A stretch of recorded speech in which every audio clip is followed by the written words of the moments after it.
Your child has something to tell you. You can feel it. Something happened today, at school, with a friend, inside their own head, and you can see it sitting in their body the way only a parent can see it. You have asked, you have made space, you have said all the right things, and they looked at you and said nothing. Or they said, fine. Or they shrugged and walked to their room and closed the door and left you standing there with the particular helplessness of loving someone who will not let you in. But what is actually happening when your child shuts down instead of speaking up has nothing to do with you not being enough. And understanding it is going to change every conversation you have with your child from here forward. The first thing you need to understand is that shutting down is not a choice your child is making consciously. It is not defiance. It is not manipulation. It is a neurological response. When a child feels emotionally unsafe, not physically unsafe, but emotionally unsafe, in the sense of not being certain that what they say will be received without judgment or without an adult reaction that becomes bigger than their original feeling, their nervous system does something automatic and self-protective. It closes. The prefrontal cortex, the part that allows your child to find words for complex feelings, to reason, to communicate, literally reduces its activity under emotional stress. Your child is not choosing silence. Their brain is choosing it for them. And the single most important thing that determines whether that brain stays closed or reopens is what happens in the environment around them in the moments immediately after they sense the emotional threat. The second thing, and this is the one that changes parents permanently, is understanding what emotional safety actually means to a child in a conversation. It does not mean always agreeing or never pushing back. It means one specific thing. It means your child's nervous system has learned from repeated experience that bringing something to you will not result in them feeling worse than they did before they brought it.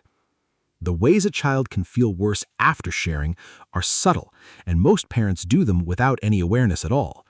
The worry that gets so big it swallows the child's feeling whole, the advice that arrives before the feeling has been acknowledged, the calm that tips into minimizing, the validation that comes with a but attached.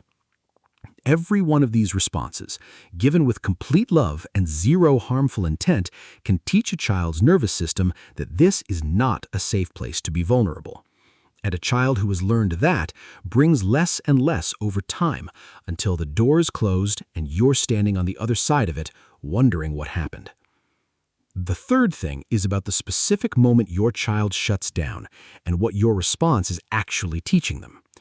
When a child goes quiet, when they shrug or say fine or physically leave, the parental instinct is to pursue, to ask again, to sit beside them and say, you can tell me anything. And that instinct comes from love. But what a child already in shutdown experiences when the pursuit continues is not safety, it is pressure. And pressure applied to a nervous system already in protective mode does not open it, it seals it further. The most counterintuitive and most effective thing you can do is stop. Say something like, I am here whenever you are ready and there is no rush. And then actually leave, not as punishment, as proof. Because what your child needs to learn is that your love does not depend on their willingness to perform openness on demand, that you will still be there after the silence. So the next time your child shuts down, the next time you see it sitting in their body and they will not let you in, try something different. Do not pursue. Do not reframe. Just say, I see you and I'm not going anywhere, and leave the space completely pressure-free. Show up the same way tomorrow and the day after, not waiting for the breakthrough, just being the kind of consistent, safe presence that eventually, on their timeline, not yours, makes speaking up feel less dangerous than staying silent. That is not giving up. That is the most powerful thing you can do. Drop a comment and tell me, does your child shut down or speak up? And did you recognize anything in this video about why? I read every single one. And if this changed the way you will respond the next time your child goes quiet, subscribe, because next week we are going into the exact words that make children feel safe enough to tell you the truth, and some of them are going to completely surprise you. You will not want to miss that one.